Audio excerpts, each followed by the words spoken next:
What's up, everybody? It's your girl, Jossie. Thank you so much for tuning in again with us to Broken Out Revive podcast. We have Vince Lamar with us here again. What's up, everybody? And today we have a special guest here. She is our sister. We're gonna have you introduce yourself. Her name is TT. Hi, my name is Tanesia, but I like to go by TT. What's up, y'all? Okay, we got another guest, my little baby niece, Italy. All right, so today we will be discussing a topic that I feel like everyone can relate to at some point in their lives, which is low self-esteem, insecurities. Yeah. So a part of brokenness could play a part in how you feel about yourself and what you believe that you're worthy of.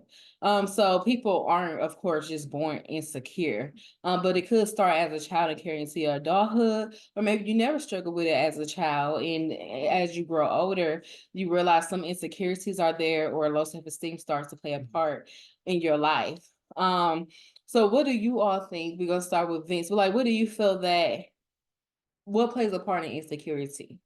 I think insecurities have everything to do about how you feel about yourself. And it has more to do with the individual than it does other people. And insecurity sometimes often gets projected onto other people. So we start to develop this thought that it's about other people, but it's really how you feel about yourself internally and your sharing those feelings or reactions, expressions, usually in non-healthy ways. Mhm. Okay, team, what do you feel? Yeah, absolutely. I completely agree with Vince Lamar. It does have everything to do with the individual in itself, and it is really an internal battle or struggle or feeling of yourself. Yeah, I feel that it's a lack of self-love and you not knowing your true identity. Because when you know your identity, you won't have to struggle with having like low self-esteem. So I feel like it's like you don't know who you truly are. Mhm. I think that that's something that's extremely important too, is getting to know who you are as a person. And then also being comfortable, because there definitely takes a level of comfortability to build and develop confidence. I always say that confidence is comes from within as well. Same with insecurities. I think confidence is also developed in the same place. And I think that it's one of those things that, if you are feeling insecure, getting to the root of it. And then also getting to a point too where you start to affirm yourself and you start speaking back to those insecurities and start developing just new ways of thinking, new ways of expressing yourself, and just adopting just new ways of thinking. Yeah. Mhm. So Tanisi, where do you feel that insecurity is like rooted for? Where do you think it starts? I do feel like it starts with self-esteem, and sometimes it can be from other individuals. So sometimes you can begin to think about things or not liking things from yourself or become insecure um, because it can come from a place of self-esteem, basically. With me struggling at one point in time in my life with self-esteem, it wasn't exactly based on what I felt of myself, but because it was something that was not popular within other individuals, it made me become insecure. So I was insecure of my voice because it was always being made fun of. And so it was not a popular sound to other individuals. So I do think sometimes, even if you don't feel that way from yourself, other individuals can make you feel that insecure because it's not popular or it's not liked or favored by your generation or population or peers or anything like that.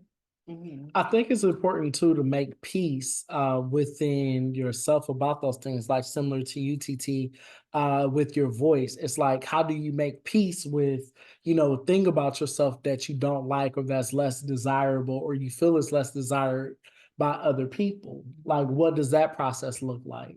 Yeah.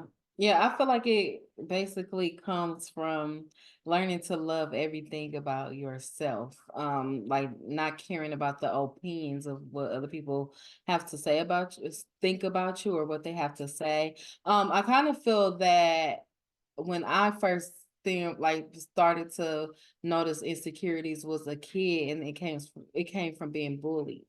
So it's kind of like I don't know who I am, and then it's like I'm hearing negative things about myself before I can love who God created me to be. So I feel like as you get people to talk about you, and it's all fun and jokes to them, but not knowing like that's starting to play a part on my self-esteem. So I feel like it could start from even being bullied because it's like who tells you about yourself? Like are your parents there to speak life into you and love on you, but then you have kids on the outside who are mean, and kids are very mean. They can be mean and cruel. So it's like now you may not go home and talk to your parents and they could pour life back into you. Maybe you just that battle with that in secret, like dang, like this how they feel about me, or like now you start feeling less about yourself, like you're not good enough or worthy enough. But something I do believe is when you do not tell yourself any different than what's said about you, then what they said about you will resonate more within you. And then that's what you can most likely begin to, because when you meditate on something, it becomes more into your heart, more into your thoughts, more into your spirit, and that's what you accept. So now I may not know because I don't know me, I can accept the negative words and I will accept the negative words. And now I become to live in those negative words. But I think that piece that comes into play too is who are you hearing those words from? Because sometimes those words come from people that hold weight in our lives. It could come from a mother, it could come from a father, it could come from a sibling or a spouse, or a spiritual leader, mentor, or whatever the case may be. And I think depending on who it is and what they're saying holds more weight than others. Especially like if you get criticized from a stranger, yeah, it stings, but it don't linger as much. Absolutely. That pain don't linger as much. But when it comes from somebody that you highly revere and that you love and that you care for, and they're offering that same criticism, and those words are hurting, it that sting lingers, for a while and sometimes turns into a wound. Absolutely. Yeah. So, have you ever like battled with low self-esteem, or did you have like a period in your life that you just didn't feel good about yourself? I think very similar to you, I would get bullied, too. The difference with me was I'll fight you. Um, I might not have won, but I will fight you nonetheless. Because what you weren't gonna do is play with me. But and I'm not encouraging anybody to fight.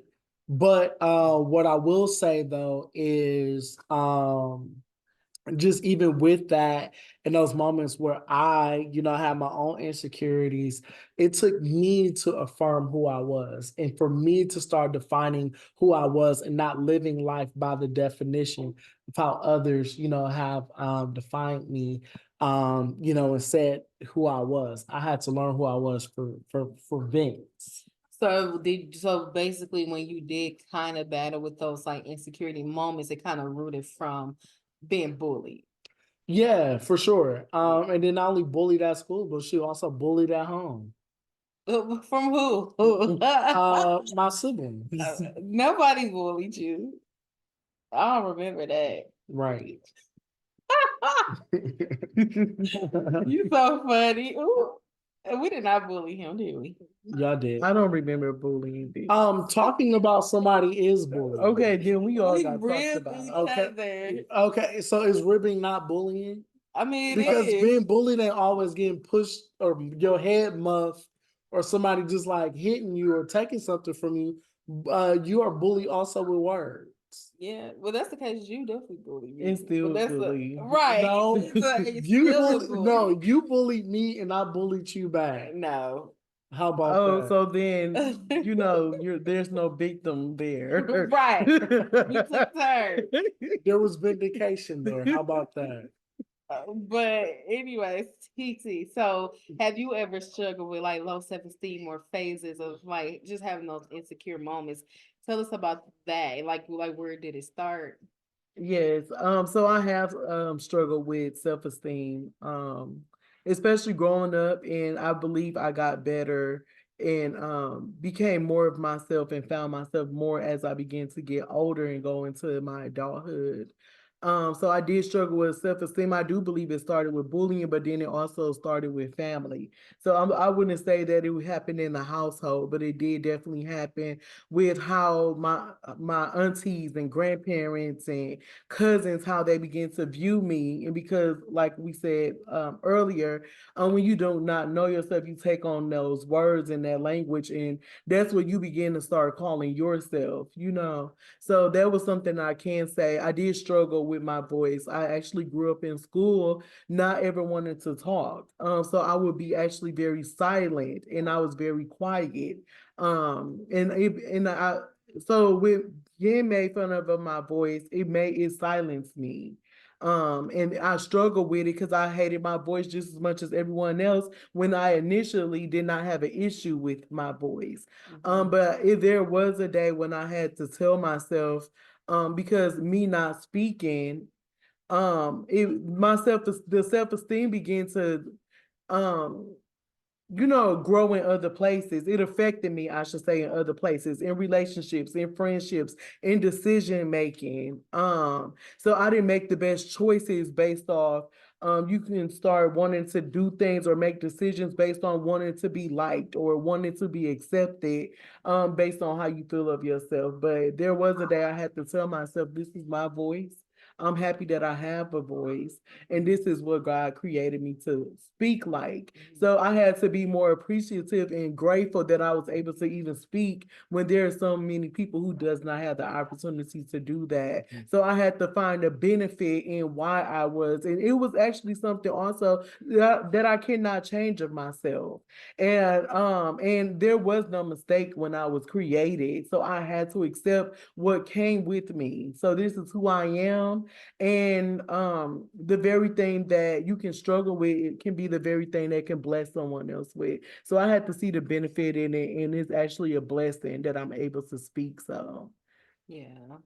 Yeah, that's good right there. So I feel that when I was a child, I just remember I was the bad child, okay? I stayed getting whoopings. I stayed in trouble. Like I used to I did kind of bully my brother, but it wasn't like it was just fun to me. That was my joy, to just mess with him and irritate him. So irritating people was fun. So I would just pick with him, and I just stayed in trouble. Like I just was like the daredevil. So I just remember at one particular point, it seemed like I just became a big disappointment to everybody. And it's like I keep getting a whooping, I keep getting yelled at. Like my mom got to keep talking to me, my dad got to keep talking. I like my siblings just so irritated because I keep messing with them. So one day I just was like, I think I got yelled at by my mom, like to go sit down. And one day I just was like, you know what? I hate myself. And of course, my sister, who was not on the pod with us, she went to go tell, because that was her profession. She told, and she was like, "Ooh, Jossie said she hate herself." And I remember my dad, he took a comb and he like kind of popped my hand. Was like, "Don't you ever say you hate yourself again." And he was like, "Look in the mirror and tell yourself like I love myself." And I remember I was 7. If I didn't mention that already, it was like tears streaming down my face. I looked in the mirror, it was like I love myself. But at that point, I feel like I was forced to say it, but I didn't actually mean it. And I think that challenging part is with your insecurities and how you view yourself, and sometimes like how that can develop to like self hate and different things like that. It's like nothing about you is beyond repair. mhm. You know, where it's like you can't redeem yourself restore yourself, figure out or create like a new life or new norm, like for yourself. But it's all about just figuring out, like, okay, number one, how do I reinvent myself and create a version of myself that is more desirable to me, that is more lovable, to me. Even though other people may reject me or who I am and what I bring to the table, and it may contribute to my thoughts of me feeling like, okay, it's not good enough or I don't have what it takes. But it's like, okay, here's the new me. And that new me sometimes is just really a renewed mindset of how you think about yourself, and how you feel that the world sees you. I think the loudest, something I learned along the way, is the loudest voice that can be heard and received from is your own.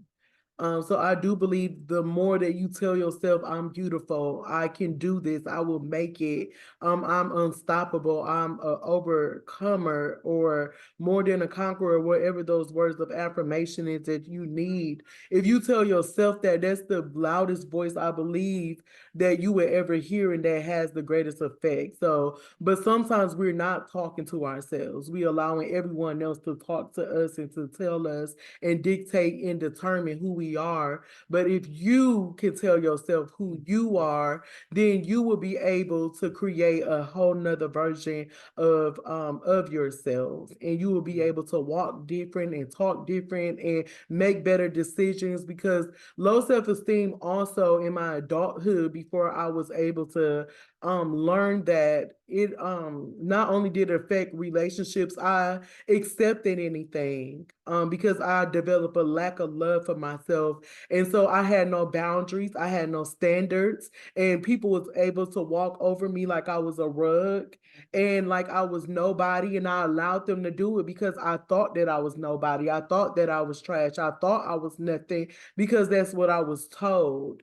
But it's just coming into a realization on who you truly are. And also, if when I didn't like my voice, I didn't accept certain roles. I didn't apply to certain jobs because I didn't think that I was good enough, and that also affects the confident piece. I don't have the confidence also to be able to take on this task. Who I was looking at the woman in the mirror. Looking at the version that I didn't like of myself, and basically recreating that with my words. I am a believer. So also opening up the word of God and discovering what it is that He, the Lord, our Savior, said about us, which is the truth of us. So people can tell you the deception part of you, but to open up the book and the word of God and to learn the truth of who you really are. And so you don't really know who you are until you're able to discover the truth of who you truly are. Also writing sticky notes. I would have to write sticky notes because sometimes I would forget to look in the mirror, but I would have sticky notes throughout the house just telling me who I was. And it also uplifted my spirit, and it gave me hope, and it just opened up my mind to be able to move differently. Like those daily affirmations. Yeah. That's important. I do no, like in my adulthood, I feel like my mom, she noticed it because one day she was like, I need you to look in the mirror every day and tell yourself I love myself. And I was like, what you mean? I'm like, I do love myself. But what she seen was bigger than what I felt. It's like I felt like I did love myself. I'm like, I know I look good. You can't tell me I don't. But it was me allowing people to treat me any kind of way. That it's like, how do you love yourself when you allowing people to treat you any kind of way? It's like you can't love yourself if you're allowing to be treated like you're nothing and a nobody. So I had to one day, I think I was so far gone in my identity, and I was like, God, what do you say about me? And I started looking in the Bible. I'm like, what does God say about me? Because that's what I need to know. It's like I like God, I don't know how I feel about myself anymore, but what do you say about me? Who do you say I am? And I started finding those scriptures like, okay, this is who God said I am. And I had to start speaking like who the Father says I am. Yeah, that's real. So yeah, it's like who do God say I am? So as time went on, the older I got, it's like, oh, I know what I'm worth. I know my self-worth now. I know how I feel about myself. I can't allow nobody to dictate what they feel about me. Like, what is you laughing at? He on that stuff. Cause I'm no, I definitely agree, and I think that that's real. I think we also got to understand too that insecurities and things like that spike beyond physical appearance. It's not always about how you look determining like how you feel about yourself, but sometimes you may feel like you're too emotional or you're too sensitive, or it's like can't nobody say nothing to me, or it's just like I think that people don't like me. I think people don't like my attitude. I think people don't like um how I present myself and what I bring, to the table. And most of all, it's like a form of feeling like rejected from the authentic version of you. And those things don't feel good, especially like when you're entering into different spaces and things like that. And then all the individuals can do is see and highlight, the thing about you that they deem is bad or not good. And it doesn't necessarily make it bad because they don't like it. But now we start thinking we're bad. And it's like, no, you're not bad. They just don't prefer that piece of you, right. you know? And there's certain things that it's just out of your control. I agree. Like some things are out of control, out of our control. Because it was a point. It's like I spoke on the previous episode. Like I feel like I put myself in a cage. And it wasn't necessarily from the rejection, but the rejection I feel like can cause you to have like low self-esteem. It's like I box myself up, and it's like because I feel like if I present who I am, people not going to like that. But not that I ever faked who I was, but I hid who I was and kept it to me. So people don't really know me. You get what I'm saying? Like they don't really know my true personality, like the You goofy kind of side. mask yourself. Yeah, I kind of mask myself, and it's like I'm not showing you that side until you know me personally, because it's like, can I trust you? Like, as you go talk down on like who I am, like, am I going to irritate you? Because me and my siblings, like, we still real, but we only do that to each other, because don't play with them. In private. Right, exactly. But it's like, can people handle my personality? So I kind of kept my personality in. So I feel like now it's like people now starting to explore who Jocelyn truly is because of me learning to love every area of myself. So how do you guys like how did you learn to love all of you, like your voice, or I know you said like affirmations and things, but was it a process, or was it like did it just happen overnight, like, oh, okay, I got this? No, for sure. It was definitely a process for me because not only once I got over the hump with my voice, it was my weight. Like when I gained so much weight from my first child, I went from being on the smaller side to plus side, and I didn't like what I seen in the mirror. I'm like, who is this? Who is this person? I wasn't used to being in the size I was. I wasn't used to my face being being so large, and it was definitely difficult to accept. And then you would have individuals who will tell you, "Oh, you gained a lot of weight," Yeah.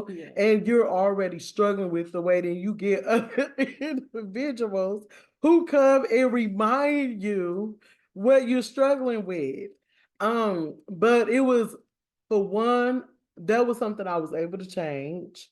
Um, but that took time because I wasn't always devoted to changing my lifestyle as far as with eating correctly or going to the gym. But in the meanwhile, while I'm on my way to get into a size that is desirable for me, I had to continue to love me where I am. So it's like this is now my new reality but it can become a temporary reality if I do something about this. Because there are some things we can't change, and you Yeah. just That's have true. to come into acceptance. But the things that you are able to change, those are some things that you definitely can accept yourself while you're on the process of making that change.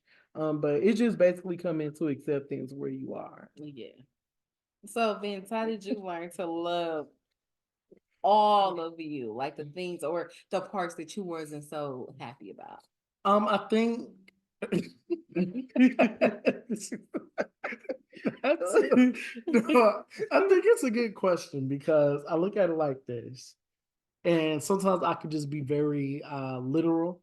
Mhm. And a big part of that is just if I can't change it, then I have to accept it. Mm. Mm-hmm. And that's that. And if I can change it and I want to change it, then I just need to submit and commit to changing whatever it is. Mhm. And there's just some things I realize I can't change. So I have to make peace with it, Yeah. and it's like, this is the deck of cards that life has dealt me, Mhm. and I'm gonna play this hand like no other. Yeah. So, Yeah, I had to come to grips with if I can change it, change it. And if you can't learn to love what you cannot change. And if you don't have the motivation to change it, then just be quiet and learn to change it. But it's like don't speak negatively about yourself that's because real. you have to be the person who loves yourself before anybody else can. Mm-hmm. So as we wrap up this episode, we do leave words of encouragement for someone who may have low self-esteem or dealing with insecurity issues. So TT, what words of encouragement or advice you would give someone who may be battling with that right now? If you are out there and you are battling or struggling with low self-esteem, low confidence, or um, insecurities, I do encourage you to really dive in and take the time out to get to know who you truly are, what you have the ability to do, and don't allow anyone to dictate who you are. You tell yourself who you are. And so that's what I would encourage someone to do. I love that. Vince, what about you? I would say make peace with who you are. And once you make peace with it, let that be what settles it, and you love it, you own it, and you work it to the best of your ability. And So, I would say don't let anyone or society dictate who you are. Discover now who you are and don't let anybody speak otherwise. So like if you feel like, oh, I'm not beautiful, like don't let the enemy come and say you're ugly. And then you start believing that lie. Like, no, I am beautiful and I love me, or like don't accept the identity that the enemy tries to give you. Just know that you are more than enough, you are valuable, and you're beautiful or handsome, if you're a male listening in. But just know who you are. So if you are struggling at this moment, just know that it won't always be this way, but you have to be intentional about loving yourself. and if you know the truth of who you truly are, who can ever take that away from you? Facts. All right, guys. So that was some great wisdom and encouragement that I feel like may help someone.